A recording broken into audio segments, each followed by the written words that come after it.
प्राचीन समय में श्री वृंदावन धाम में तुलसी जी का बहुत ही विशाल वन था। श्री धाम वृंदावन की महिमा अनंत है। यहाँ पर श्री ठाकुर जी ने अनंत लीलाएं की है।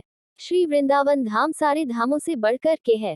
यहाँ पर जन्म लेने के लिए स्वर्ग के देवता भी श्री राधा रानी एवं श्री ठाकुर जी से प्रार्थना करते रहते हैं, पर श्री वृंदावन धाम में वास उसी को मिल सकता है जिस पर हमारे ठाकुर जी की असीम कृपा होगी।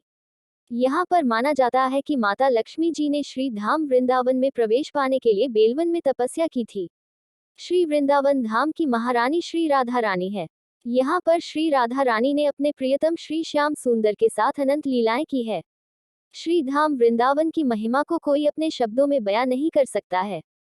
बड़े बड़े साधु महात्मा लोग भगवान से प्रार्थना करते हैं कि हे राधा रानी, हमें अपने चरणों की धूली बना दो या किसी पशु पक्षी या कोई भी जन्म दो, लेकिन ब्रज का ही वास मिले, क्योंकि वृंदावन की धूली जन्म मरण के बंधन से मुक्ति दिलाने वाली है। इस धूली में श्री श्यामा श्याम सुंदर जी ने अनेक लीलाएं की है। यहाँ पर लोग ब्रज को लोग अपने सर पे धारण करते हैं। एक बार गोस्वामी तुलसीदास जी वृंदावन के कालीदा के निकट रामगुलेला के स्थान में रुके थे। उस समय वृंदावन में एक संत रहते थे जिनका नाम था नाभाजी, जिन्होंने ने भक्तमाल ग्रंथ लिखा है। उन्होंने उस समय वृंदावन में भक्तों का बहुत बड़ा भंडारा किया। तुलसीदास जी उस समय वृंदावन में ही ठहरे थे, अतः भगवान शंकर जी ने गोस्वामी जी से कहा कि आप भी जाए नाभाजी के भंडारे में। तुलसीदास जी ने भगवान शंकर की आज्ञा का पालन किया और नाभाजी के भंडारे में जाने के लिए चल दिए, और जब वो वहां पहुंचे तो थोड़ा विलंब हो गया था और वहां पर संतों की बहुत भीड़ थी। उनको कहीं बैठने की जगह नहीं मिली, तो जहां संतों के जूते चप्पल पड़े थे वो वहीं ही बैठ गए। अब संत लोग भंडारा पा रहे थे। पहले जमाने में संत लोग स्वयं अपने बर्तन लेकर जाया करते थे। आज भी वृंदावन की रसिक संत भंडारे में अपने अपने पात्र लेकर जाते हैं। अब भंडारा भी था तो खीर का था, क्योंकि हमारे बांके बिहारी को खीर बहुत पसंद है। आज भी राजभोग में 12 महीने खीर का ही भोग लगता है।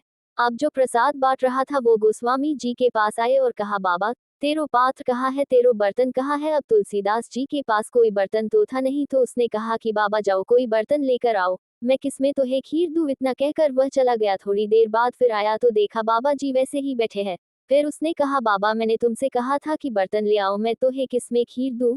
इतना कहने के बाद तुलसीदास मुस्कुराने लगे और वही पास में एक संत का जूता पड़ा था, वो जूता परोसने वाले के सामने कर दिया और कहा इसमें खीर डाल दो। तो वो परोसने वाले ने कहा कि बाबा पागल होए गए है का इसमें खीर लोगे। तो गोस्वामी जी के आंखों में आंसू भर आए और कहा कि ये जूता संत का है, और वो भी वृंदावन के रसिक संत का, और इस जूते में ब्रजरज पड़ी हुई है, और ब्रजरज जब खीर के साथ अंदर जाएगी तो मेरा अंतःकरण पवित्र हो जाएगा। धन्य है वृंदावन, धन्य है वह रज जहाँ पर हमारे प्यारे और प्यारी जू के चरण पड़े हैं। ये भूमि श्री राधा रानी की भूमि है। यदि हम वृंदावन में प्रवेश करते हैं तो समझ लेना चाहिए कि ये हमारे श्री राधा रानी की कृपा है जो हमें वृंदावन आने का न्योता मिला। भले ही ये बात हम न समझे, लेकिन एक बात समझ लेना चाहिए कि जब तक हमारे श्री जी की कृपा नहीं होगी हम वृंदावन में प्रवेश भी नहीं पा सकते हैं।